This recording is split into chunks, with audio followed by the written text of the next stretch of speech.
Hey, good morning, guys. Welcome to Burroughs Motivation and welcome to the page, YouTube. If you're new to the page, definitely like and share. Listen to other videos, really, first. And then if they start to resonate with you, like them. And if they really resonate with you, share them. And if you really want to stay on top of things, subscribe. Hit the notification bell so you're notified every time we upload a new video. Posting schedule is Tuesdays and Thursdays. And we do a live stream on Saturday. So again, welcome to the page. So just wanted to drop a quick message. I got a lot going on this morning, but I wanted to share this. Was on my heart. And I've been thinking about it for the last couple days. And it is the thought process of being able to carve your own trail or ride somebody's coattail. So it's trails or coattails. Which one do you prefer? Now, if you're looking, I pictured this whole thing. I was trying to find a great picture that I can upload into the video and smooth it in. But if you're looking at a field or a forest of huge overgrown trees, and you know that your destination is on the other side of that, those trees and that forest, you don't know how deep that forest is. You don't know what challenges you're going to overcome. You don't know what animals are going to be there. You don't know what peril lies in the depths of those trees once you hit that tree line. But you know that when you get to the other side, that's where your goal is, your dream, your vision, your business. That's the growth. So, are you going to really look at the coattails of somebody? So you're looking at this field, this forest of trees, and you have all that in front of you.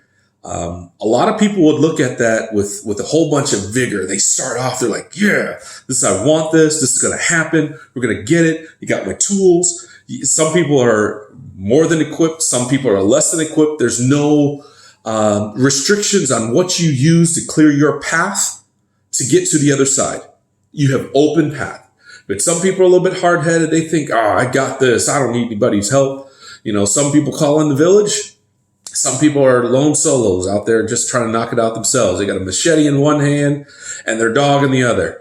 And they're ready to go through. They have no clue what they're going to run into as they go through this field or this forest. So you're running through the forest, you're chopping down trees, get some underbrush, so you need another tool. You break out, you get your hedge trimmers, your weed whackers. We used to use this really cool, it was like a weed whacker thing, but it had like a blade attachment used when we were in Japan, in Okinawa. Our range maintenance guys used to use it. And occasionally we go out there and help them when there was an area or a training area that needed to be cleared out or something like that. So they had this blade. So I'm picturing using one of those too. You're in there, you're in the thicket, and you're just grinding it out, just laying it out. You're creating a path. A lot of times you have to go into the path and then you got to turn around because the tools are too much. You got to run back out, grab a different tool, and you got to run back in, and you start to get that beaten path, and from that beaten path, you start to create a trail. You start putting up markers, landmarks. So when other people come through, they know what direction to go through. Yes, it's a lot of hard work if you're the one that's blazing the trail. There's a lot of work that's going into a lot of blood, sweat, and tears. You're not going to have the luxury of having somebody mark the trail for you. You're going to have to go, and then you'll start heading off to the left, and you're like, there's a cliff there. I didn't know that was there. Then you got to back up a little bit and you go go straight a little bit more. And then you're like, no, it's a lion's den or something like that or something, and then you got to back up and go to the right a little bit and then hook around, you don't have the luxury to know that those things are in your path. But if you do it properly and you mark the path and you set your trail ablaze, you'll leave that path for somebody else to be able to do. Not every time you walk into a forest is it going to be, overgrown or anything like that. Every time you do a new challenge, it doesn't necessarily mean you got to do it by yourself. But you got to do it, So coattails, man, there's some people that just are like, they're just going to ride the coattails. They're going to sit there with you, but at the edge of the forest, and they're just going to wait for you to do all the work. And they have it within them to do it themselves and find a different forest and go for it for themselves. But they're not committed. They don't really want to do it. It's unknown. There's the fear of the unknown. Or what if they actually become successful? Then what do? They have a lot of those fears that hold them back. So you can come up with a great idea. You get all the tools together. You got all the planning. You got all the equipment. You got all the support. And then you have that one friend or that one whatever that's just going to slide in under the radar and try to take some of the glory from you. You don't want to be that guy. You want to be the one that is taking charge. If you're not willing to blaze the trail for yourself, then I don't know what to tell you. I'm that type of individual that I'm not afraid to go and do something that I've never done before. You have your normal nervousness and you have your, a little bit of pullback where you're like, I really need to be doing this. But at the end of the day, it's like, okay, let's do it. Let's get it done. For me, when I moved across the country, I had no clue. I was going after a police officer position. I'm going after what I wanted. Did I know what was going to happen? No. Did I know that by the time I got there, the landlord was going to be a jerk? No. Did I know that, I was going to end up homeless? No, I didn't know that. But it was part of what was in the field. What was part of what was in my forest, but I just kept going. I had enough money to go back. I had enough money to go back to New York. I had enough money to go back to Ohio. I could have gone back to Virginia. But I said, no, this is the path that I'm on, and I'm going to see it through. And that path brought me down to San Diego and then brought me back to here, to Florida. And you know what? I'm glad I stuck through it. I did not know. There was sometimes I had people in my corner, and that's all they were. They were in the corner. They were watching. They're supporting, but they were not able to provide the physical support that needed to get through it. I had to walk that trail. I had to sharpen my blades and go through there. I had to walk the path. Now I can take that and teach somebody else. Okay, this is what I did. So when you get to your forest, this is what you can do in order to get through that, in order to think ahead, in order to proper plan, in order to make sure you don't make the same mistakes that I did. Life. The same situation. You run off young, you get married, you have a kid, things fall apart. Is it meant for everybody to go through that trail? No. Thank God there's not. There's more people that are staying with the longevity and the relationships and stuff like that. And those are people that I look up to and I aspire to be like. But I've learned from them. I've taken, some counsel from them. I've taken some notes from them. I've taken, some advice from them as to how, when I get into that position again, to move forward, then I'll know what things to do and what things not to do. I've learned from my own experiences, what things to do and what things not to do. I made a post the other day. It was freaking beautiful, funny car, dark of night, had the flames going, just getting it. And it was really about, if you're going to go for the top, if you're going to go for the front of the pack, if you're going to go for the leader, if you're going to be the best, you're going to break some parts along the way. And I don't know if you guys have ever watched NHRA drag racing or just drag racing or grunge racing or whatever. When you're hitting it, you blow stuff up. You can have all the proper preparation in the world, and you're in there and you're in the car and you getting it. Those guys are getting it, 300 miles an hour in, 4 seconds, stuff like that down a quarter-mile track. You're going to break some parts. There's going to be some engines that seize. There's going to be some pistons that blow through the block. There's going to be all kinds of stuff. You're going to not have the right tire pressure. There's a lot of guys and gals that you get up on that line and you've done all the proper preparation. Your crew's behind you. They've done everything that they know to do. But the only thing that they can't control is the environment. They can't control the temperature. They know that in certain situations that they need to make set adjustments so that you get optimal performance from the vehicle. But they don't know that after you warm up your tires and you do the nice burnout and then you back it up and you're on the line and you hit the tree, beautiful. You're out of the box like a gone. But 60 foot in, you blow up the tires, you burn the tires, you lose traction. Nobody could have planned for that. They did not plan for that. They knew that, okay, now knowing that they've done that, they can dial it back again, make some adjustments in the chassis, take a little bit of power out on the low end, put it in on the big end, stuff like that. You don't know that as they're flying down the track, that's a little bit of wind is going to get underneath the front end of that car and slam them against the wall.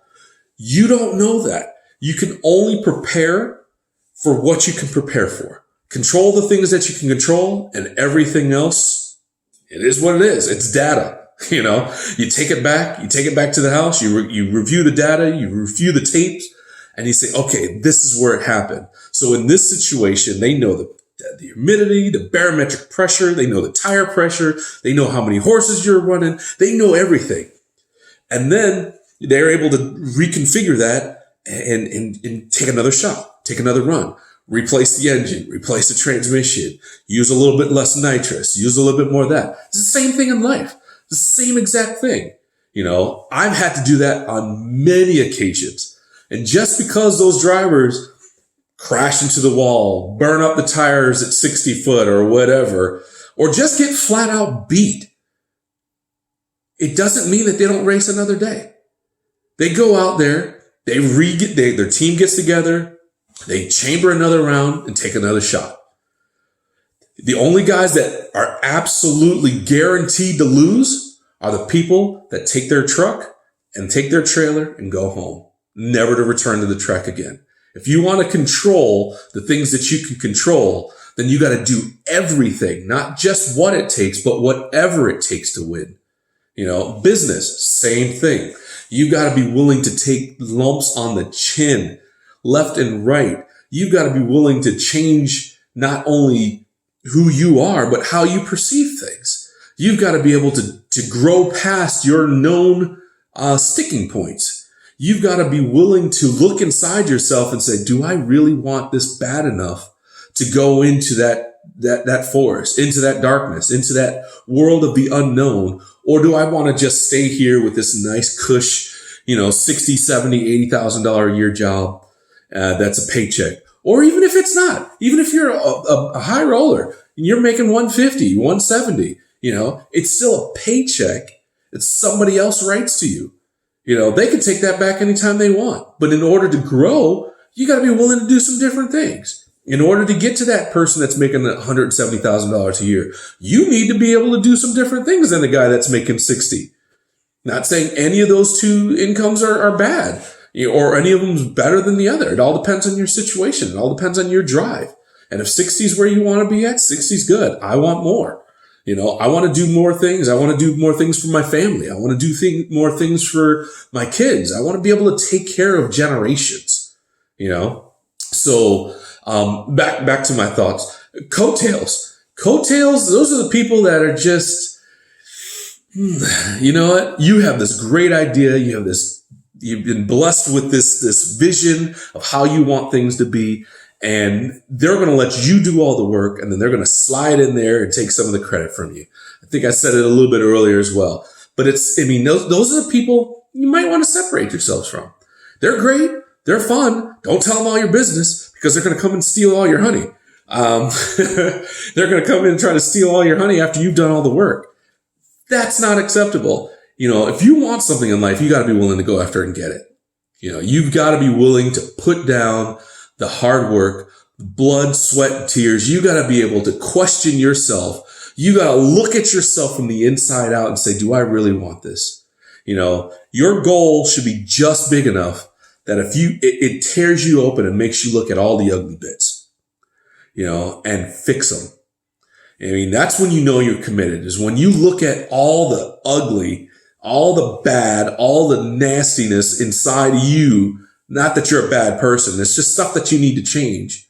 and you look at it and say, okay, this is what I need to do in order to make it happen. I'm going after it. That's when you know you're committed. That's when you know you're determined. That's when you know you have drive. Is when you look at all that and it's just mind blowing. And this is my goal, but this is what I have to go through in order to get to my goal. All right, let's suit up and make this happen. It doesn't mean you're going to do it right every time. Doesn't mean you're going to do it right the first 4 or 5 times. It doesn't even mean you're going to do it right the first 5 years. It doesn't make the dream wrong. It doesn't mean your desire to make it happen is wrong or you shouldn't have it. You just got to work hard. You just got to work. You got to take some counsel. If you're in college, that's why they have guidance counselors, or they have your administrators that walk you through which degree that you want. Okay, so you're going to need this, this, and this, but everybody's got to take general studies for the first 2 years to get that out of the way.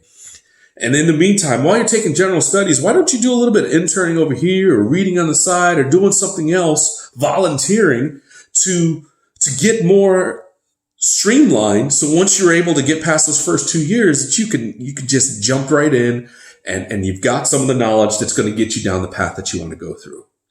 Guys, anything is possible. Anything is possible. If I can go from frigging homeless to where I'm at now in a short period of time, 5-6 years, you can do it too.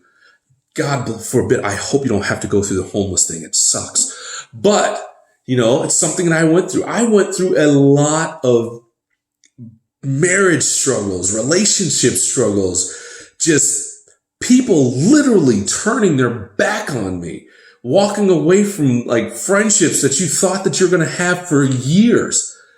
You know what? If I had to do it all over again to get to where I'm at right now, I would do it. It sucked. There was a lot of sleepless nights. There was a lot of pain, a lot of struggle. Am I done struggling? No, I got more stuff to do. That means I got more changing to do. And who I am now is not going to be the person who I am when I get to where I'm going. And that's the thing. Keep yourself surrounded with positive people. Keep yourself surrounded with people that are going to support you.